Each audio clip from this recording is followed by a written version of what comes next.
Hey there. Tonight, we're not drifting into tales of knights or empires, but something far humbler. Something so ordinary you barely think about it until you need it. We're talking about toilets. Yes, the quiet, uncelebrated cornerstone of human life. No crowns, no battles, just the slow, unglamorous history of how people through the ages figured out where to go when nature called. This isn't a story of glory. It's a story of necessity, ingenuity, and the kind of stubborn persistence that doesn't make it into tapestries. If this kind of calm, meandering history helps you settle in for the night, feel free to like the video and subscribe, but only if it feels right. And drop a comment to tell me where you're listening from and what time it is. There's something oddly comforting about knowing who else is out there, unwinding to the same quiet tale. So, dim the lights, maybe crack a window for that soft night air. Settle in, and let's begin at the very edge of history, where the story of the toilet starts, not with a flush, but with a squat. Picture a world before plumbing, before porcelain, before anyone even thought to call it a bathroom. You're in a Neolithic village, maybe 10,000 years ago, somewhere in what we now call Scotland, at a place called Skara Brae. The houses are stone, sunk into the earth like burrows, with roofs of turf and whalebone. The wind howls outside, carrying the salt of the sea. Inside, it's warm but cramped, the air thick with smoke and the faint sourness of unwashed bodies. You're sitting by a fire, the glow flickering across walls that have stood for generations. And when you feel that familiar urge, you don't head to a tiled room with a gleaming seat. You step outside, or maybe you don't. In Skara Brae, archaeologists found something remarkable: drains. Simple, stone-lined channels running beneath the houses, leading to a communal ditch. Were these the world's first toilets? Maybe. They weren't thrones or stalls, just a way to move waste away from where people lived. You'd squat over a hole, or maybe just near the drain, and let gravity and rainwater do the rest. It wasn't elegant, but it was practical. The smell lingered, the wind carried it, but it was better than the alternative. Piles of waste right outside your door. This wasn't unique to Skara Brae. Across the ancient world, people were puzzling out the same problem. In the Indus Valley, around 2500 BCE, the city of Mohenjo-daro was a marvel of urban planning. Streets laid out in grids, houses with courtyards, and, most astonishingly, indoor plumbing. Some homes had seats made of brick, connected to clay pipes that carried waste to cesspits or street drains.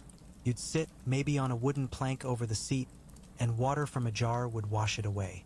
Not a flush valve, not a tank, just a pitcher and a slope. The pipes were simple, often just baked clay slotted together, but they worked. The city's drains were covered with stone slabs, cleaned by workers who probably didn't love the job, but understood its necessity. This wasn't a king's palace. This was a city where ordinary people, merchants, potters, weavers, had access to something we'd recognize as a toilet. Imagine that. A civilization where the average person had better sanitation than some European towns thousands of years later. But let's not romanticize it. These systems weren't perfect. Pipes clogged, cesspits overflowed. The smell was a constant companion, a reminder that even the cleverest cities couldn't outrun biology. And not everyone had access. In rural areas or among the poor, you'd still be squatting in a field, maybe digging a small hole with a stick if you were feeling fastidious. Privacy, that was a luxury. You'd go where you could, when you could, and hope no one was watching. The wealthy might have a private latrine, but for most, it was a communal affair. Shared ditches, shared smells, shared indignities. Still, these early systems showed something profound. People understood that waste wasn't just a nuisance. It was a problem that needed solving, even if the solution was as simple as a ditch or as grand as a network of pipes. Now, let's shift to ancient Mesopotamia around 2000 BCE. Cities like Ur and Babylon were bustling, with ziggurats piercing the sky and markets humming with trade. Here, sanitation was a mix of the practical and the divine. Some homes had latrines, simple seats over pits, often in a corner of the house. You'd sit, do your business, and cover it with ash or dirt to keep the smell at bay. But waste wasn't just a physical problem, it was spiritual. Mesopotamians believed demons could rise from unclean places, so keeping waste away from living spaces was as much about appeasing gods as avoiding disease. Priests might chant over a latrine, or you'd scatter herbs to ward off evil spirits. It wasn't just hygiene. It was survival in a world where the line between the earthly and the supernatural was razor thin. These early toilets, whether in Skara Mohenjo-Daro, or UR, weren't about comfort. They were about function. You didn't linger. You didn't bring a scroll to read zigzags. You squatted, you moved on, and you hoped the rain would wash away the evidence. There was no toilet paper, maybe a leaf, a stone, or your hand if you were desperate. Water was precious, so you used it sparingly or not at all. The systems worked, but only to a point. They kept villages and cities livable, but they didn't make life pleasant. And yet, there's something quietly remarkable about that. These people, with no germ theory, no engineering degrees, figured out how to manage one of humanity's messiest problems. They built drains, dug pits, and laid pipes not for fame, but because they had to. Because life, even at its most basic, demanded it. As the centuries rolled on, the story of the toilet didn't stop. Spread, adapted, and sometimes regressed. In ancient Egypt, around 1500 BCE, the wealthy had private latrines in their homes, limestone seats over sand-filled pits, designed to absorb waste. Servants would empty the pits, a job no one envied. The poor, meanwhile, used pots or the riverbank, where the Nile's current was both a blessing and a curse. In Crete, the Minoans built sophisticated systems at Knossos, with terracotta pipes and flushing channels that used rainwater or diverted streams. These weren't just toilets. They were engineering feats, proof that even in the Bronze Age, people dreamed of a cleaner world. But for every step forward, there were limits. Systems broke, pipes cracked, people forgot or ignored what their ancestors had built. And in many places, the simplest solution, just walking away from the mess, was still the most common. You'd find a quiet spot, maybe behind a tree or near a stream, and that was that. No drains, no pipes, just the earth and a quick glance to make sure no one saw. It wasn't dignified, but it was human. And in that humanness, there's a kind of quiet resilience, a refusal to let necessity overwhelm ingenuity. Now let's drift forward in time, to the classical world, where empires rose and fell, and the humble toilet became a strange mix of engineering triumph and social ritual. Picture yourself in ancient Greece around 500 BCE, in a city like Athens. The streets are narrow, lined with whitewashed houses and the chatter of philosophers arguing in the agora. The air smells of olive oil, dust, and the faint tang of the sea. Your home is modest, a courtyard, a few rooms, maybe a loom in the corner. But when you need to relieve yourself, there's no grand system like in Mohenjo-Daro. Most Greeks, even in cities, rely on simplicity. You grab a chamber pot, a wide-mouthed clay vessel tucked under a bench or in a corner. You squat, do what you need to, and then, well, it depends. If you're lucky, a slave or servant empties the pot into a street gutter or a nearby ditch. If not, that's your job. You carry it outside, tip it into the nearest drainage channel, and hope the slope of the street carries it away. The gutters aren't covered, and the smell is a fact of life, like the crows or the heat. Privacy isn't a priority. You might share the pot with your family or even neighbors, and no one thinks twice about it. Public sanitation in Greece is patchy at best. Some cities have basic sewers, open channels running through the streets, carrying rainwater, waste, and whatever else people toss out. But these aren't designed with toilets in mind. They're more about keeping the city from flooding. If you're out and about and nature calls, you find a quiet alley, a patch of bushes, or you hold it until you're home. The wealthy might have private latrines, seats over pits, sometimes with a crude drain, but these are rare. For most, the chamber pot or the open air is the answer. And cleaning? You use a handful of pebbles, a scrap of broken pottery, or a sponge on a stick if you're feeling fancy. The sponge is reusable, rinsed in water or vinegar, and passed along. Hygiene isn't a science yet. It's a habit and not always a strict one. Now, let's cross the Mediterranean to Rome, around 100 CE, where the toilet becomes something else entirely. A marvel, a social hub, and a symbol of imperial might. Rome is a city of 1 million people, sprawling and chaotic, with aqueducts bringing water from miles away and sewers channeling waste to the Tiber. The Romans don't just tolerate toilets, they celebrate them. Public latrines, called latrini, are architectural wonders. Imagine walking into one. A long, open room with marble benches lining the walls, each bench carved with a row of keyhole-shaped seats, sometimes dozens of them side by side. There's no privacy, no partitions. You sit next to a stranger, maybe a senator or a merchant, and you chat about the weather, the games, or the price of grain. The sound of running water echoes beneath you, a constant stream flushing waste through channels to the Cloaca Maxima, Rome's great sewer. It's not just functional, it's a statement. Rome can move water and waste like no other city, and they want you to know it. These public latrines are everywhere, near forums, baths, and theaters. You pay a small fee to enter, or sometimes it's free, a gift from a wealthy patron or the emperor himself. The seats are smooth, the water is clean, and the atmosphere is oddly convivial. People linger not because they have to, but because it's a place to see and be seen. You might wipe with a tersorium, a sponge on a stick dipped in a channel of water running in front of the seats. The shared, rinsed between uses and not exactly sterile, but it's better than pottery shards. The Romans know waste breeds disease, even if they don't know why. They build their latrines with ventilation, sometimes with small windows or open roofs, and they keep the water flowing. It's not perfect. Flies buzz, smells linger, but it's a system that works, and it keeps Rome livable. Private toilets in Rome are less grand but still impressive. Wealthy homes have latrines connected to the city's sewer system or to private cesspits.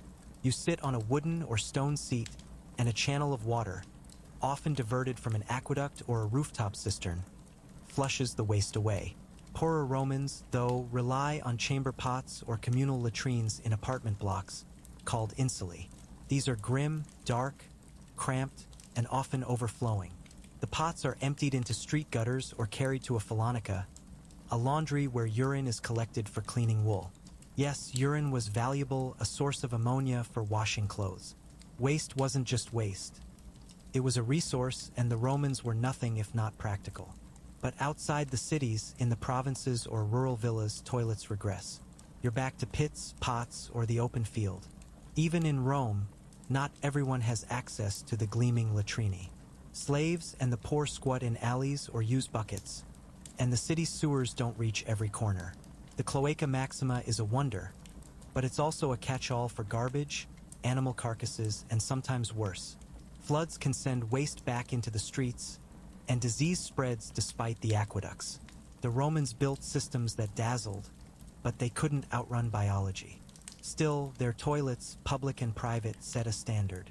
They showed what was possible when a society prioritized sanitation, even if that priority was uneven.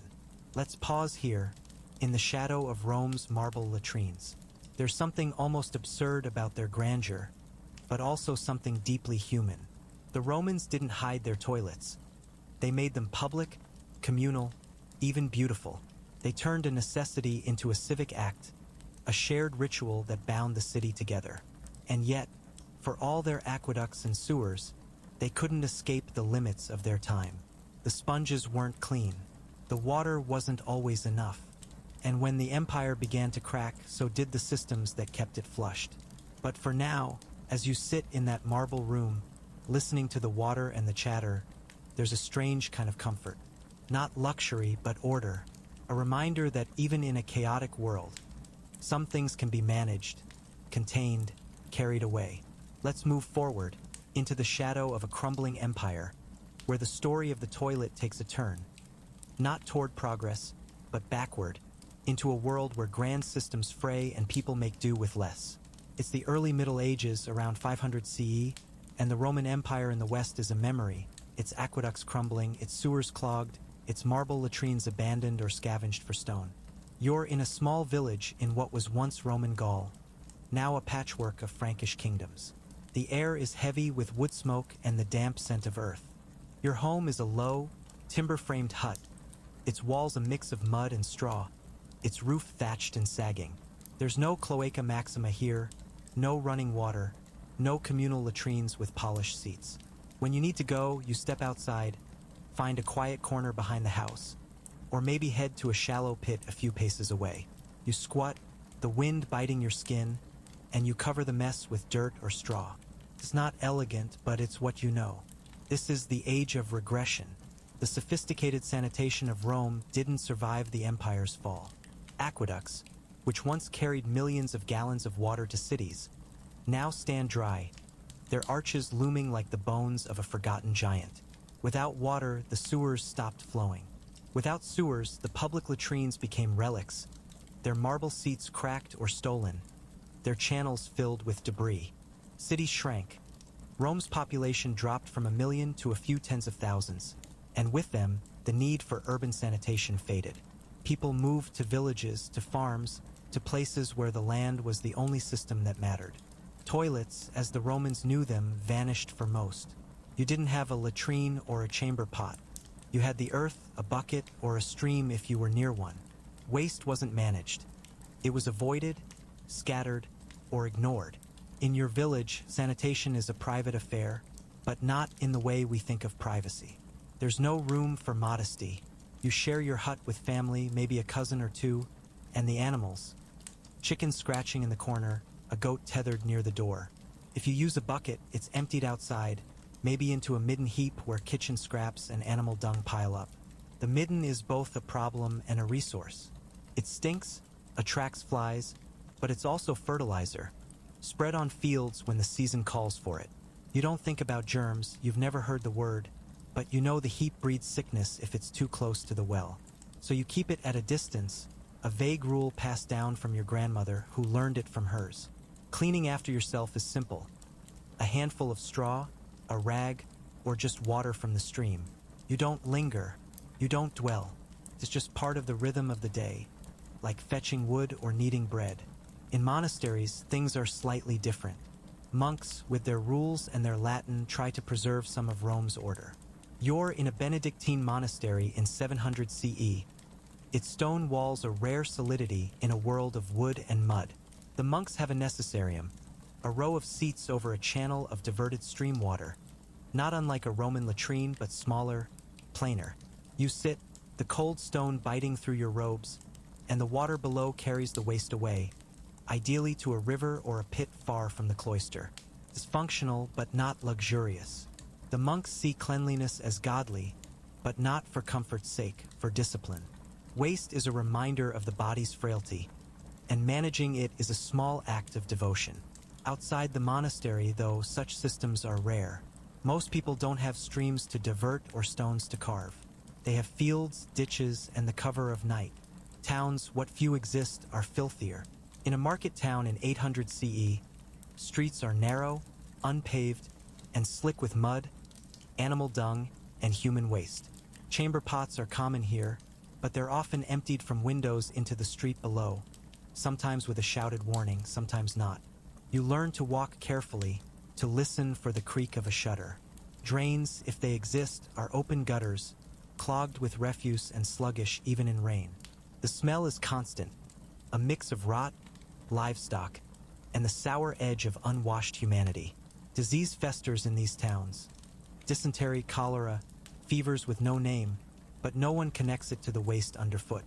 Instead, they blame bad air, angry spirits, or God's will.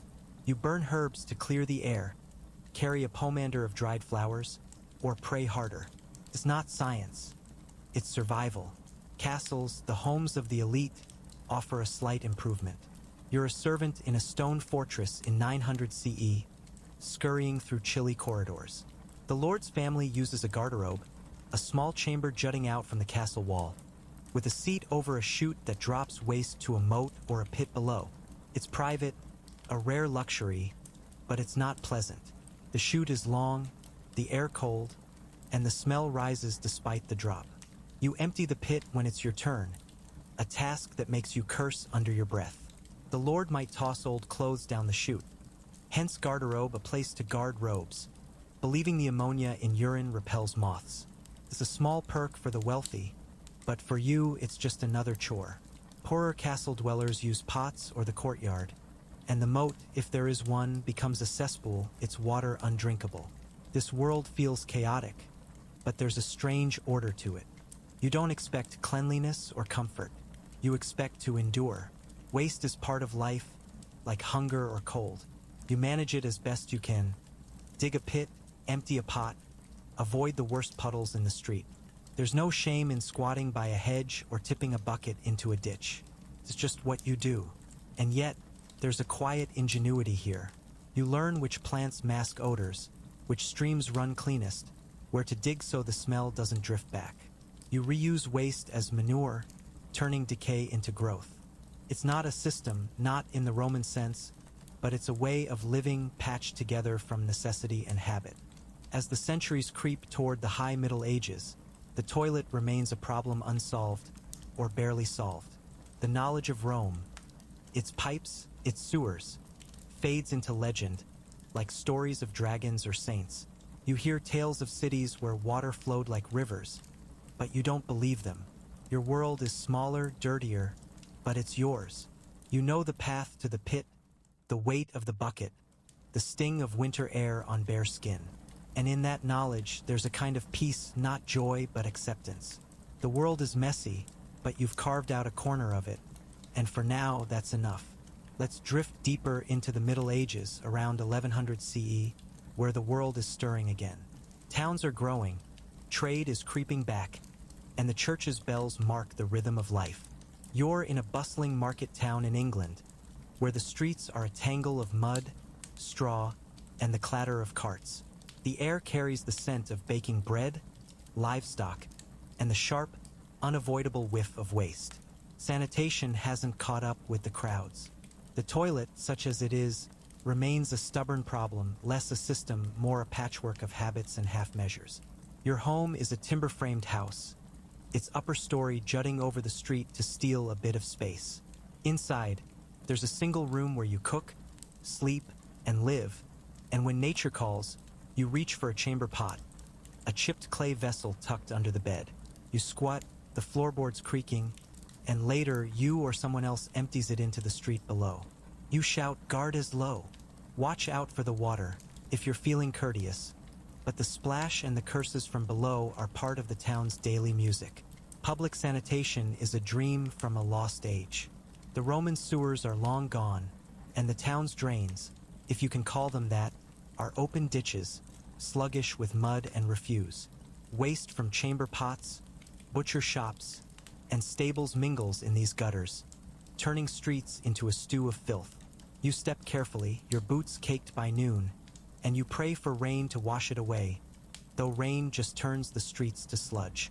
Some towns have rules, fines for dumping pots at the wrong time or place, but enforcement is spotty. The smell is a constant, a sour haze that clings to your clothes. You burn rosemary or scatter mint on the floor to mask it, but it's like whispering against a storm. Disease lurks in the mess. Fevers, dysentery, the slow creep of infection, but no one draws the line from waste to sickness. Instead, you blame the stars, the damp, or a neighbor's evil eye. In wealthier homes, there's a touch more dignity. You're a merchant now, living in a stone house with a private latrine, a wooden seat over a cesspit in a corner of the courtyard. It's not connected to a sewer. The pit just fills until you pay someone to shovel it out. The job is grim, done by men who work at night and speak little. Their carts rattling through the streets to dump the waste in a river or a field outside town. You clean yourself with a rag or a wad of wool, maybe dipped in water if you're fastidious. Privacy is a luxury, but even here, it's shared. Your family uses the same latrine, and the smelling seeps into the house on warm days. Still, it's better than the street, and you take a quiet pride in that. Castles and manors refine the system further. You're a lady's maid in a stone keep, where the garderobe is the height of sophistication.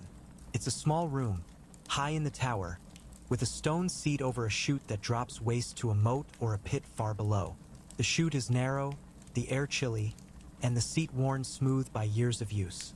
You sit quickly, the wind whistling up from below, and you hope the chute doesn't clog. Some garderobes have two seats side by side, a strange intimacy for the lord and his guests. Cleaning is simple, a scrap of cloth or, if you're lucky, a bit of moss.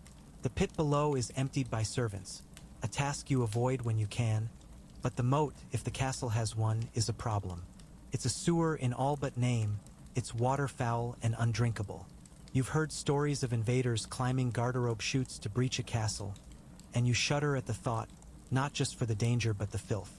Monasteries remain the guardians of sanitation's faint memory. In a Cistercian abbey, you're a monk tending the gardens, and the necessarium is a row of stone seats over a diverted stream. The water flows steadily, carrying waste to a distant river, and the room is plain but clean, with a small window letting in light. The monks wash their hands in a nearby basin, a ritual as much as a necessity, and they see the act of managing waste as a humbling reminder of mortality. But outside these walls, such systems are a fantasy. Villages rely on pits, buckets, or the open field. You're a peasant now, living in a wattle and daub hut. Your toilet is a shallow trench behind the house, covered with a plank when not in use. You squat, the flies buzzing, and toss dirt over the mess. In winter, the ground freezes, and you dig elsewhere, your breath clouding in the air. It's not a system, it's survival. Towns try to cope with their growing mess. Some build public latrines, wooden benches over pits, often near bridges or rivers for easy disposal. You pay a penny to sit, the planks splintered and the smell fierce. These are communal, with no partitions, and you learn to ignore the person next to you. The pits are emptied by gong firmers, men paid to shovel waste into carts and haul it away, often at night to spare the town's noses. But the rivers suffer. They become dumping grounds, their water cloudy with what the town rejects. Fish die, wells sour, and still, no one connects the dots. You drink ale instead of water, not for pleasure but for safety, and you teach your children to do the same. There's a rhythm to this world, a gritty kind of order. You know where to step, when to empty the pot, which paths to avoid after dark. Waste is everywhere, but so is life. Children playing, markets humming, bells calling you to prayer. The church shapes your days and even your toilet habits. During Lent, you avoid certain foods, and the pit behind your house reflects the change. You pray for health, for clean water, for a harvest that lets you afford a better pot. And in the quiet of night, as you lie on your straw mattress, the world feels manageable. The pit is dug, the bucket emptied, the day survived. It's not clean, not comfortable, but it's enough. You close your eyes, the wind rattling the shutters, and you drift, knowing tomorrow will bring the same small battles, fought with the same stubborn resolve. Let's step into the heart of the 14th century, around 1348, where the world is unraveling under the shadow of the Black Death. You're in a crowded city, perhaps Florence or London, where the streets are choked with fear, prayer, and the stench of death. The air is thick with smoke from burning herbs, meant to ward off the plague, and the bells toll endlessly, marking souls lost to the pestilence. The toilet, that humble necessity, is no longer just a daily chore. It's a silent player in a catastrophe that's reshaping Europe. Waste, once a nuisance, now feels like a harbinger of doom. Sanitation, already fragile, buckles under the weight of a dying population, and the systems that barely held towns together begin to collapse. You're a tanner, living in a narrow house wedged between others, its walls stained with the grime of the city. Your toilet is a chamber pot, a cracked earthenware vessel you keep under a bench. Every morning, you carry it to the window and empty it into the street below, shouting a warning if you remember. But the streets are worse now. The plague has thinned the ranks of those who clean them. Gong firmers, cart drivers, even the dogs that once scavenged scraps are fewer. Waste piles up in gutters, a festering mix of human and animal filth, rotting food, and the occasional body, left where it fell when no one could carry it away. The smell is unbearable, a cloying rot that seeps into your dreams. You sprinkle lavender on the floor, burn sage when you can afford it, but it's like tossing pebbles into a flood. Public latrines, those splintered benches over pits, are abandoned. No one wants to sit shoulder to shoulder with strangers when the plague might linger in their breath or their touch. The pits overflow, unemptied, and the rivers they feed turn sluggish and foul. You avoid them, drinking ale or boiled water, though even that's scarce now. The city's wells are suspect, Too close to the middens, too close to the graves dug in haste. Disease is everywhere, and though you don't know it, the waste you step over carries its own invisible killers. Bacteria thriving in the filth, spreading dysentery and typhus alongside the plague's buboes. You blame miasmas, bad air rising from the decay, and you carry a cloth soaked in vinegar to press against your face. It doesn't help, but it's something to do. In the countryside, things are no better. You're a peasant now, in a village where half the huts stand empty, their owners dead or fled. Your toilet is a pit behind the house, but you dig it shallow these days. There's no strength to spare for deeper holes. The plague has taken your neighbors, your cousin, the man who used to cart waste to the fields. The midden heap grows, untouched, a buzzing heap of flies and stench. You cover your waste with ash when you have it, but the ash runs low, and the fields, unworked, don't need fertilizer. You've heard the priests say the plague is God's wrath, but you wonder if it's the earth itself, poisoned by the mess you've all made. You pray anyway, whispering to saints you barely know, hoping for mercy or at least a clean stream to wash in. Castles and manors, once oases of relative cleanliness, are touched by the chaos. You're a servant in a lord's household, where the garderobe still functions, its chute dropping waste to a moat below. But the moat is a cesspool now, its water black and still, untouched by the workers who once dredged it. The lord's family stays inside, fearing the air outside, and the garderobe's chute clogs with no one to clear it. You use a bucket instead, emptying it into a pit in the courtyard, but the pit fills faster than you can dig. The smell creeps into the great hall, and even the lord, with his fur-lined cloak, wrinkles his nose. You clean with rags, reused until they fray, and you burn time to mask the odor, but it's a losing battle. The plague doesn't care about rank, and the waste you manage feels like a small, futile stand against a world falling apart. Monasteries, those last vast rinkers of order, falter too. In an abbey, you're a monk copying manuscripts, but the necessarium is quieter now. Half the brothers are dead, and the stream that flushed the waste runs low, untended. You sit on the cold stone, the silence heavier than the smell, and you wonder if cleanliness matters when the end feels near. The monks still wash their hands, still pray over the latrine, but the rituals feel hollow. Outside, the fields lie fallow, and the river, once a lifeline, carries the village's refuse downstream, where another village will curse its name. You light a candle for the dead, but the wax is running out, and so is hope. The Black Death changes how people see waste. Before, it was a fact of life like rain or hunger. Now it's a threat, a source of the bad air that carries death. Towns pass new laws, fines for dumping pots in daylight, orders to bury waste far from homes, but they're enforced weekly, if at all. The gong firmers who survive demand higher pay, and some towns hire sweepers to clear the streets, but the task is endless. You notice the change in your own habits. You dig your pit farther from the house, boil your water longer, avoid the riverbank where you once washed clothes. It's not science, not yet, but it's a kind of instinct, a quiet shift born of watching too many die. And yet, life persists. The plague recedes, slowly, leaving a world both emptier and sharper. You're back in the city, a survivor, and the streets are cleaner, not by design, but because there are fewer people to dirty them.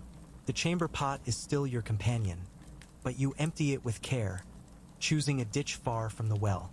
The public latrines reopen, their pits freshly dug, and you sit, grateful for the splintered wood and the chance to be among the living. The rivers still run foul, the middens still grow, but there's a new awareness, a faint understanding that waste and sickness are linked, even if no one can name the why.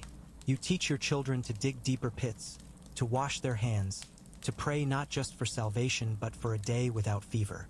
In the quiet of night, as the city settles, you lie on your pallet, the air cool through the open shutter. The pot is empty, the pit covered, the day's small victories tallied. The plague has taken much, but it's left you with this: a stubborn will to keep going, to manage the mess, to carve order from chaos. The toilet, that uncelebrated necessity, is part of that order. A reminder that even in the darkest times you find ways to endure, to clean up, to start again. Let's glide into the Renaissance around 1450 CE, where the world is waking up. Cities pulse with new energy. Trade, art, and ideas flourish, and the printing press hums with the promise of knowledge. You're in Florence, a city of stone towers and bustling markets, where the Arno River glints under the sun. The air smells of leather, spices, and the ever-present tang of waste. The Black Death is a scar, not a fresh wound, and people are rebuilding, rethinking, looking back to Rome's faded glory for inspiration. But the toilet? It's still a stubborn holdout, lagging behind the grand palaces and frescoed halls. Sanitation is creeping forward, but it's a slow, uneven march, caught between old habits and new ambitions. You're a weaver, living in a cramped house near the city's edge. Your toilet is a chamber pot, a heavy clay vessel you keep in a corner, hidden behind a curtain if you're lucky. At dawn, you carry it to a nearby ditch, or, if you're near the river, tip it into the Arno's sluggish current. The city has rules now, fines for dumping waste in daylight or near wells, but they're loosely enforced, and the streets still bear the stains of carelessness. The gutters are open, clogged with refuse, and the smell clings to your clothes like a shadow. You rely on gong firmers, grim-faced men who cart waste to the countryside at night, their wheels rattling over the cobbles. You pay them a coin when you can, or you dig a cesspit in your yard, a stinking hole you cover with planks and pray doesn't overflow. Public latrines exist, but they're grim. You visit one near the market, a rickety wooden bench over a pit, the air thick with flies and the sharp bite of ammonia. There's no privacy, just a row of strangers, their faces set in quiet endurance.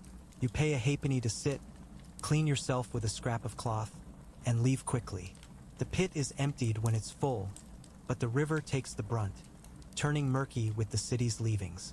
You avoid drinking from it, sticking to ale or rainwater, and you teach your children to do the same.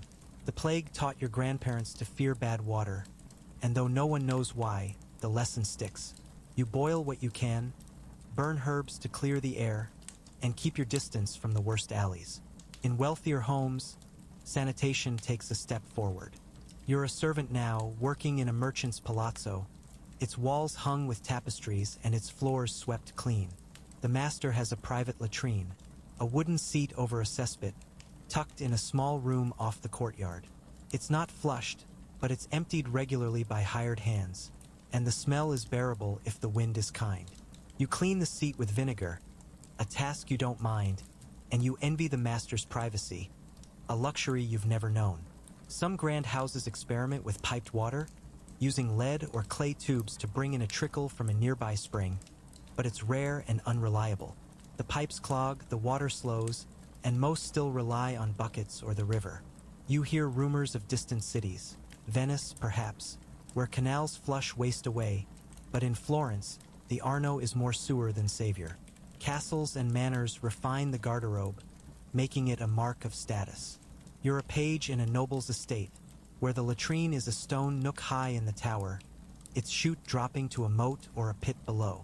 The seat is polished wood, a small comfort, and the room has a narrow window to let out the smell.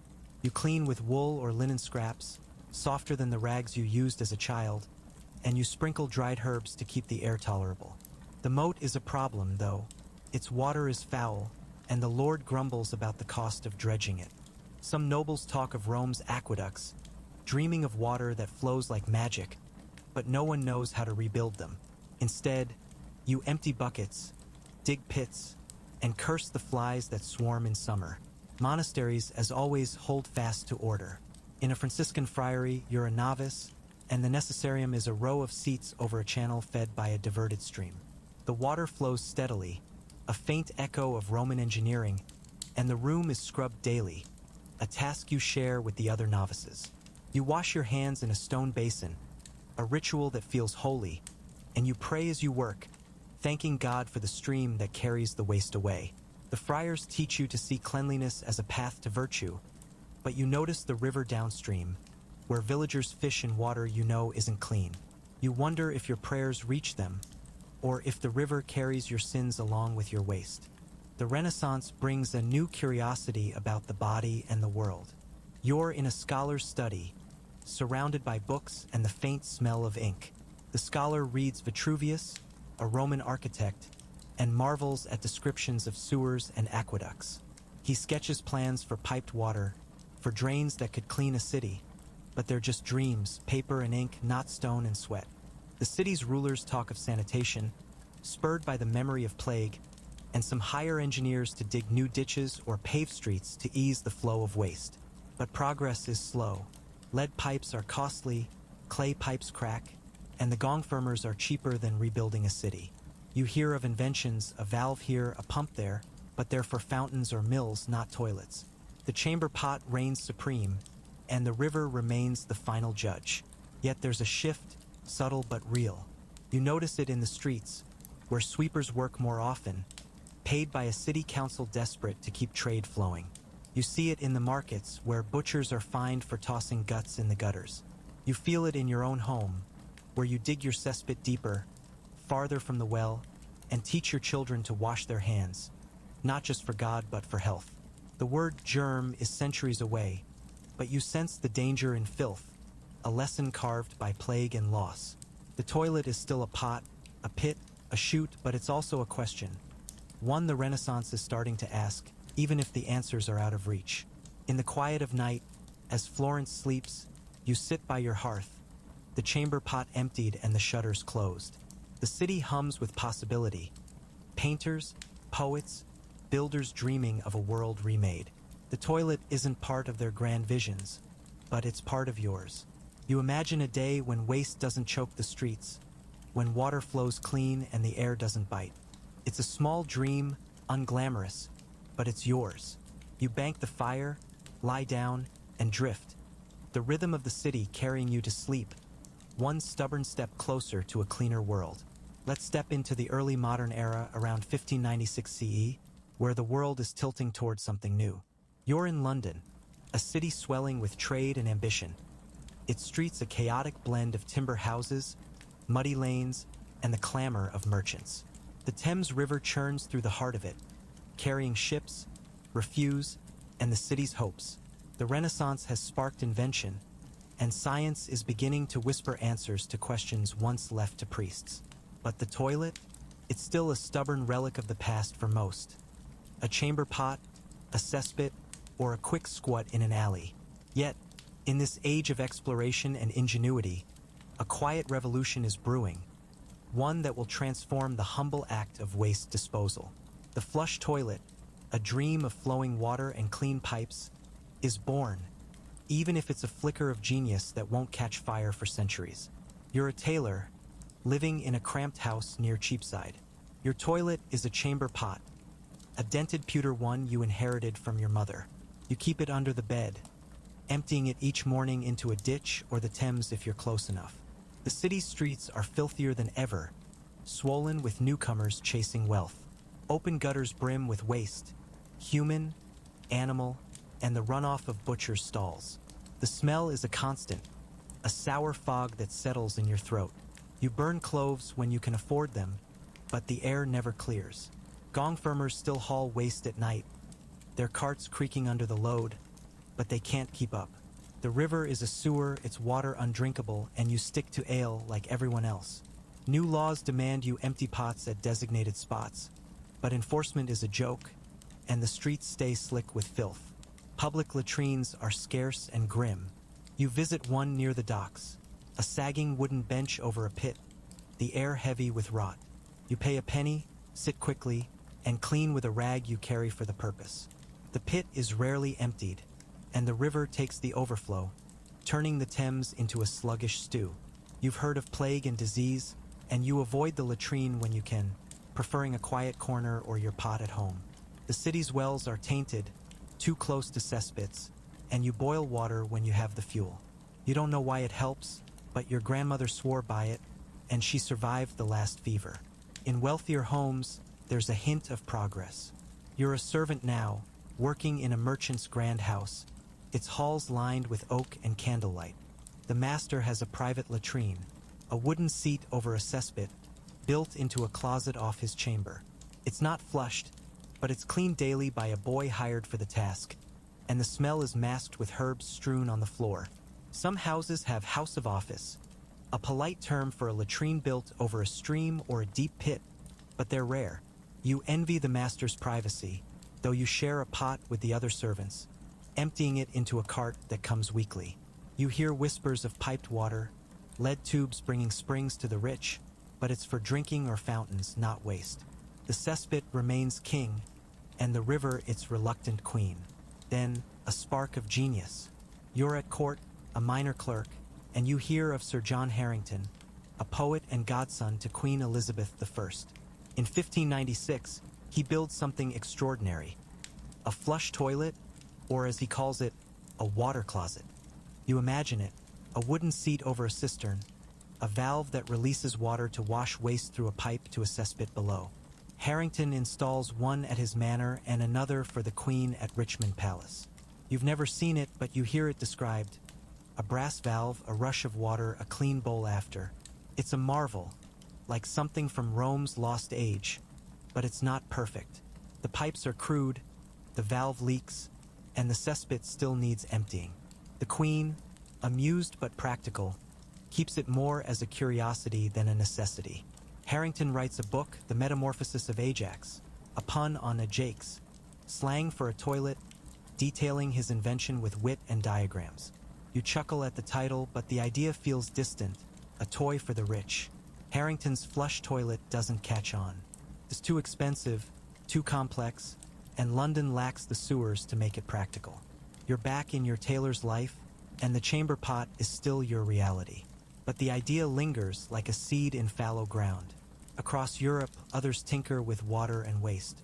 In France, you hear of chateaux with piped latrines, using streams or cisterns to flush chutes. In the Netherlands, cities experiment with covered drains, trying to keep streets cleaner for trade. These are small steps, not revolutions, and for most, the toilet remains a pot, a pit, or a riverbank. You clean with rags, straw, or, among the wealthy, early scraps of paper, a luxury you can't afford. Monasteries, ever the keepers of order, maintain their necessariums. You're a monk in a Benedictine abbey, and the latrine is a row of seats over a stream, its water cold and steady. You scrub the stone daily, a task that calms the mind, and you wash your hands in a basin, murmuring prayers for purity. The abbey stream feeds a river, and you wonder about the villages downstream, but you trust God's design. The monks talk of Harington's invention, a curiosity from the outside world, but they see no need for it. Their system works, honed by centuries, and innovation feels like pride, a sin to avoid. The early modern era is a bridge, not a destination. You're in a tavern now, listening to sailors and scholars debate the world. New lands, new machines, new ways to live.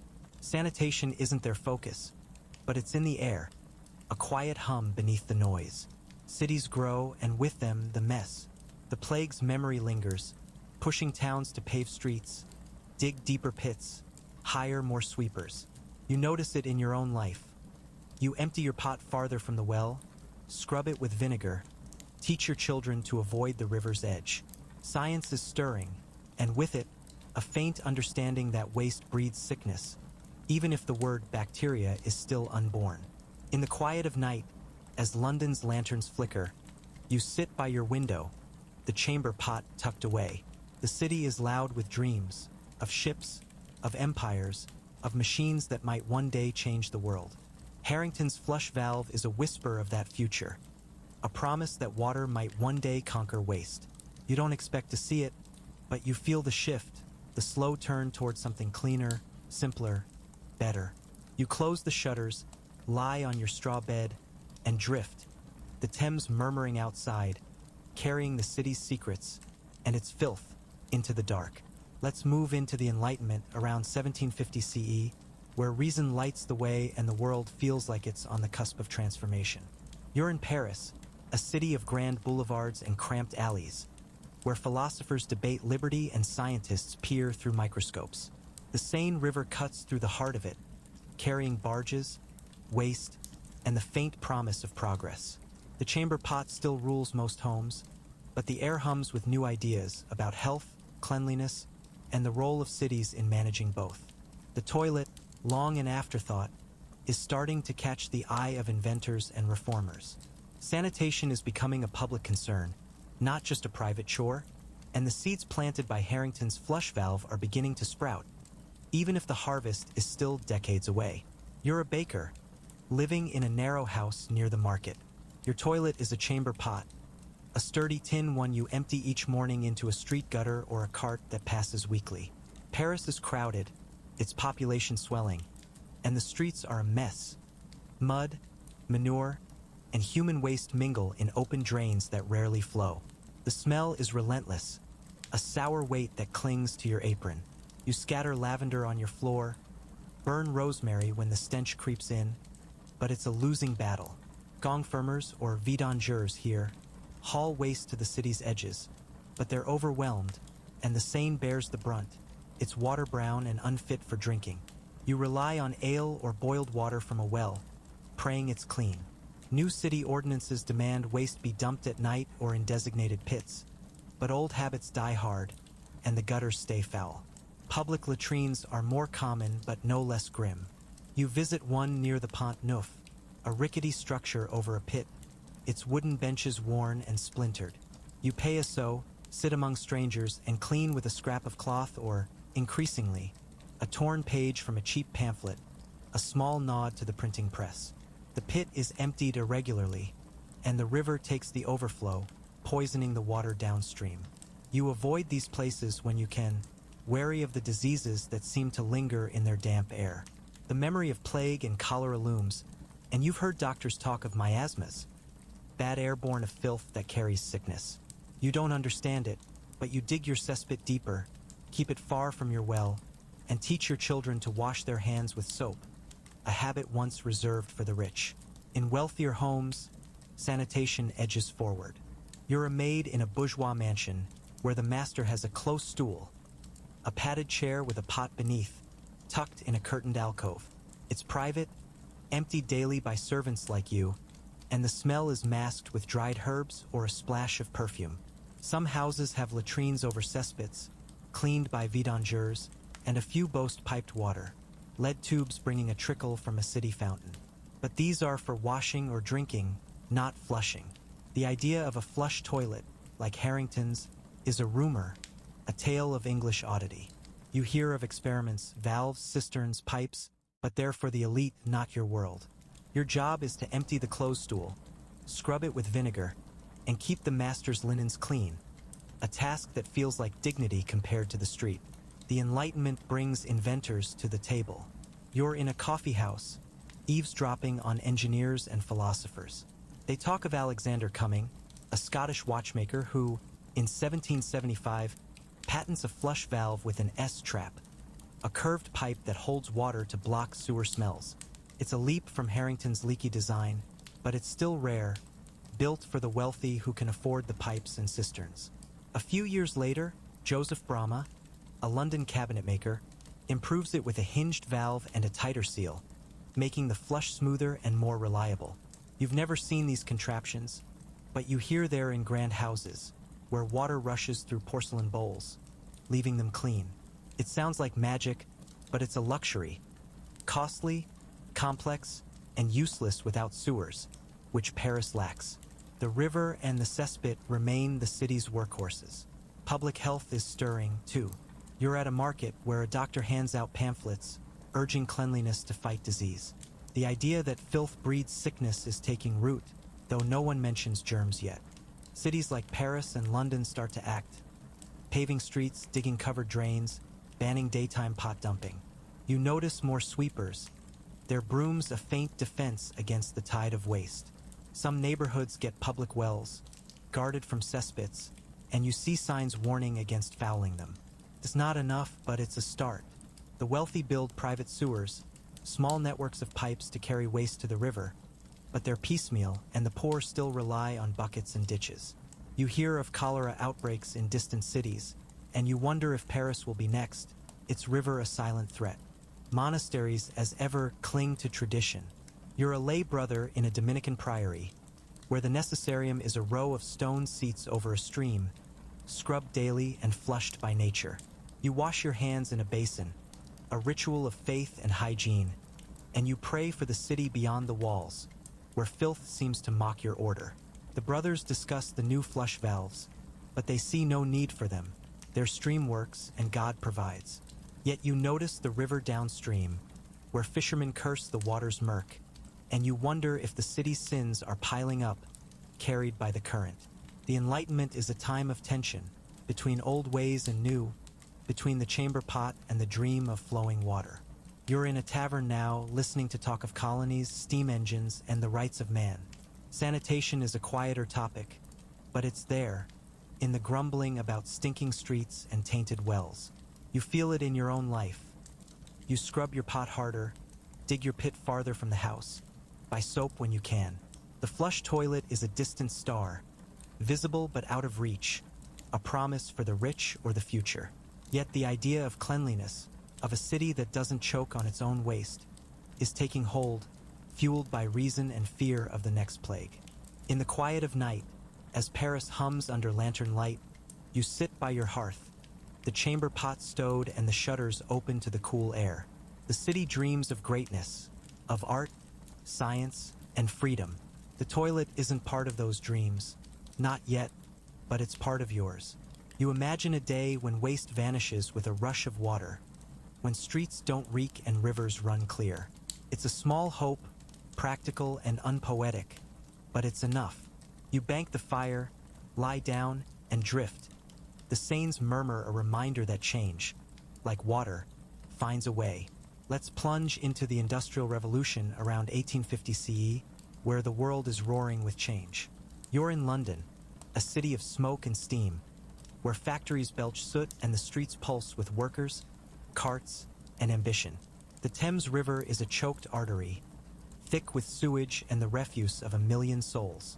The Industrial Revolution has packed cities tighter than ever, and the old ways of managing waste, chamber pots, cesspits, open gutters, are collapsing under the strain. The toilet, once a private necessity, is now a public crisis, and the stench of progress is literal. But this is also an age of engineering and reform, where science and grit are forging the modern toilet, the sewer, and a new vision of a clean city. You're a clerk, living in a cramped tenement in East London. Your toilet is a shared privy in the courtyard, a rickety shed with a wooden bench over a cesspit, used by a dozen families. The pit overflows, the smell seeps into your dreams, and flies swarm in summer. You clean with newspaper scraps, a cheap byproduct of the printing boom, and you hold your breath as you sit. Emptying the pit is a job for night soil men, who shovel waste into carts under cover of darkness. But they're overworked, and the cesspit is never truly empty. The streets are worse. Open drains carry a sluggish mix of sewage, animal dung, and factory runoff. The air is a heavy fog of coal smoke and human filth, and you tie a cloth over your nose when you walk. You drink ale or tea, never water, because the wells are tainted, and the Thames is a sewer in all but name. Public latrines are spreading, but they're grim. You visit one near the market, a brick structure with a row of seats over a pit, charging a penny for entry. There's no privacy, just a line of strangers, and the smell is fierce, barely dulled by a bucket of lime tossed in weekly. The pit drains to the river, and you avoid the Thames's water, knowing it's poisoned. Cholera has struck London, 1831, 1849, and thousands died, their bodies racked by diarrhea and dehydration. You've heard doctors argue about miasmas versus waterborne disease, and though you don't understand the science, you boil your water and pray. The city's population has doubled, and the old sanitation systems, buckets, ditches, rivers, can't cope. The great stink of 1858 looms, when the Thames will choke Parliament with its odor. But even now, the crisis is clear. In wealthier homes, the flush toilet is taking hold. You're a housemaid in a merchant's townhouse, where the master has a water closet, a porcelain bowl with a cistern and a valve, based on Cummings and Brahma's designs. You pull a lever, water rushes through, and the waste vanishes into a pipe, though it still ends in a cesspit or the river. It's a marvel, clean and private, with a mahogany seat and tiled floor. You clean it with a brush, a task you prefer to emptying chamber pots, which the other servants still use. The rich have piped water now, pumped from reservoirs, but sewers are rare, and the water closet's promise is limited by the city's patchwork plumbing. You hear of new designs. Thomas Crapper, a plumber, is making valves more reliable, though his name is more myth than legend. The flush toilet is still a luxury, not a right. The Industrial Revolution demands scale, and sanitation becomes a public project. You're at a public meeting where reformers like Edwin Chadwick rail against filth. Chadwick's 1842 report, The Sanitary Condition of the Laboring Population, links dirt to disease, urging sewers, clean water, and public toilets. You cheer, though you know change is slow.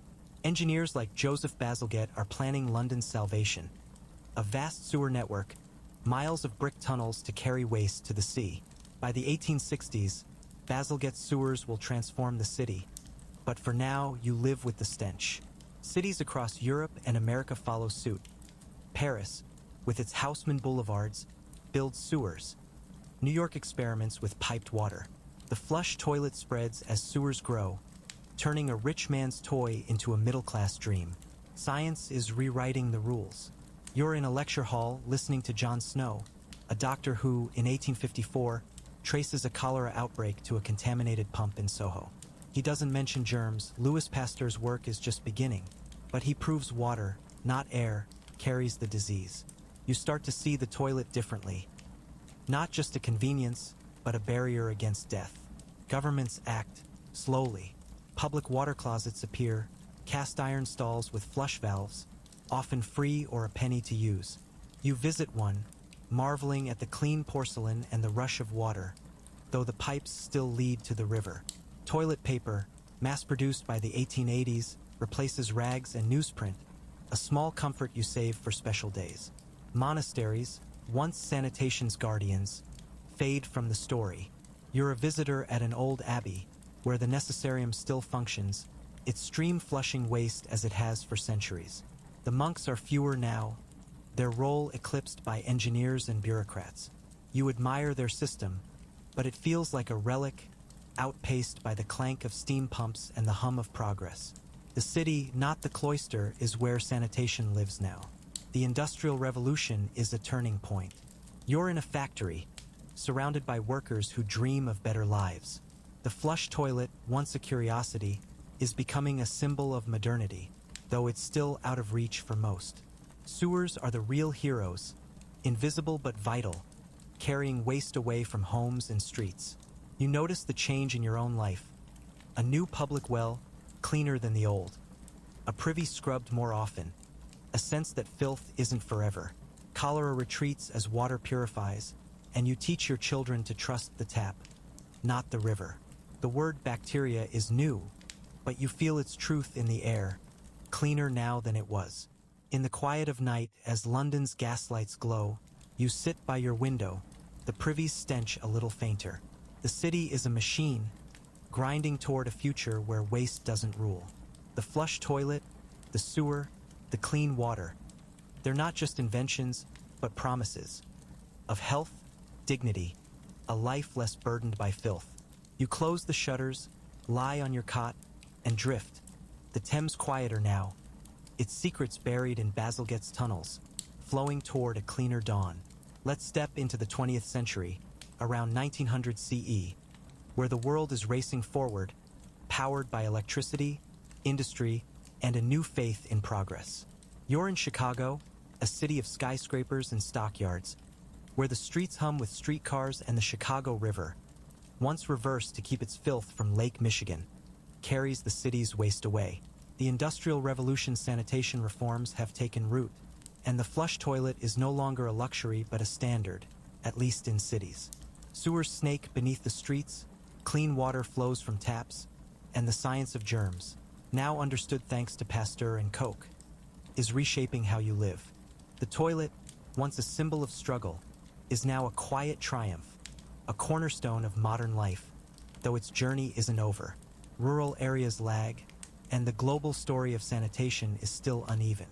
You're a factory worker, living in a brick tenement near the Loop. Your home has a water closet, a gleaming porcelain toilet with a pull-chain cistern, tucked in a small tiled room.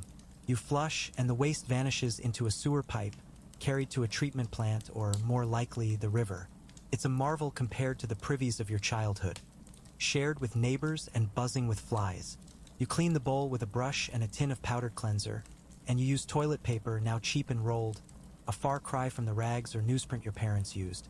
The room has a window for ventilation, and the smell is faint, a victory of engineering over biology. You pay rent for this luxury, and it's worth every cent.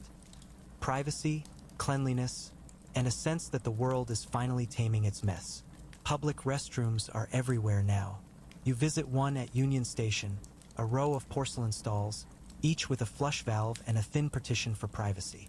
You drop a nickel in a slot, or sometimes it's free, a city service funded by taxes. The tiles are scrubbed, the pipes gurgle, and a janitor sweeps the floor, a job that carries less stigma than the night soil men of old. Women's restrooms, a new phenomenon, are spreading as women enter public life, pushed by activists who demand equal access. You notice signs for colored and white facilities, a bitter reminder of segregation's reach, even into something as universal as a toilet. The water is clean, piped from Lake Michigan, and you trust it, a trust built by decades of reform and science. In wealthier homes, the bathroom is a showpiece. You're a plumber's apprentice, installing a water closet in a mansion on the Gold Coast. The toilet is porcelain, with a carved oak seat and a high tank mounted on the wall, connected by a polished copper pipe. The room is a sanctuary, tiled in white with a clawfoot tub and a sink, all fed by hot and cold water. You fit a new valve, a descendant of Brahma's design, and test the flush, watching water swirl cleanly away. The family uses scented soaps and stacks of toilet paper, and they talk of hygiene, a word that's everywhere now. You're proud of your work, though you know the mansion's sewers still dump into the river, untreated, a problem for engineers to solve another day. The 20th century brings sanitation to the masses, but not without struggle. You're at a city council meeting where reformers push for universal plumbing. The 1890s saw tenement laws mandating one toilet per 20 residents, but enforcement is spotty, and some slums still rely on shared privies or buckets. Rural areas are worse. You visit a cousin in Iowa, where the toilet is an outhouse, a wooden bench over a pit, cold in winter and foul in summer. You sprinkle lime to keep the smell down, but it's a step back, a reminder that progress skips whole swaths of the world. Globally, the picture is starker. In colonial cities or rural villages, open defecation or latrines over rivers are the norm, and clean water is a dream. Sanitation is a privilege, not a right, and millions live with the diseases, cholera, typhoid, that plumbing has banished from Chicago. Science and policy keep pushing. You're in a library reading about sewage treatment plants, new since the 1880s, where chemicals and filters clean waste before it hits the river. By 1910, Chicago's treatment plants are models for the world, though they can't handle the city's full load. You learn of the sanitary movement, engineers and doctors who link toilets to health, demanding clean water and waste disposal for all. Plumbing codes tighten, lead pipes are phased out, replaced by copper or iron to avoid poisoning. Toilets evolve, too. The siphonic flush, patented in the 1890s, uses a curved trap to create a vacuum, clearing waste with less water. You see ads for low-flow models, promising efficiency, a nod to conservation as cities grow. The toilet becomes a cultural fixture. You're at a vaudeville show, laughing at jokes about the necessary or the throne. Nicknames that strip away shame. Bathrooms are private now, a shift from the communal latrines of Rome or the Middle Ages. You notice toilet paper brands, Scott, Charmin, competing in shops, and you buy a roll, soft and white, a small luxury. Public health campaigns teach children to wash their hands, flush properly, and report broken pipes, making sanitation a civic duty. Yet prejudice lingers. You hear of black families denied access to clean facilities, their neighborhoods underfunded, their water suspect. The toilet, for all its progress, mirrors the world's divides. The century's wars and upheavals test sanitation's resilience. You're a soldier in 1918 in a trench in France, where the toilet is a latrine pit, a muddy hole screened by canvas. You dig it yourself, cover it with dirt when it's full, and pray dysentery doesn't find you. Back home, the Spanish flu reminds you of cholera's lessons. Clean water, good plumbing, save lives. By mid-century, the flush toilet is standard in Western cities, and international groups like the Red Cross push sanitation in war-torn or developing regions, building latrines and wells where none existed. In the quiet of night, as Chicago's lights twinkle, you sit in your tenement, the water closet a reassuring hum in the next room. The city is a marvel: sewers, pipes, treatment plants, all working to keep filth at bay. The toilet is no longer a struggle but a given, a quiet miracle of pipes and porcelain. You know the world isn't equal. Some still squat over pits, others lack clean water. But here, in this moment, you feel the weight of progress. You flush, wash your hands, and lie down. The city's pulse steady outside, carrying you toward a future where cleanliness might, one day, belong to all.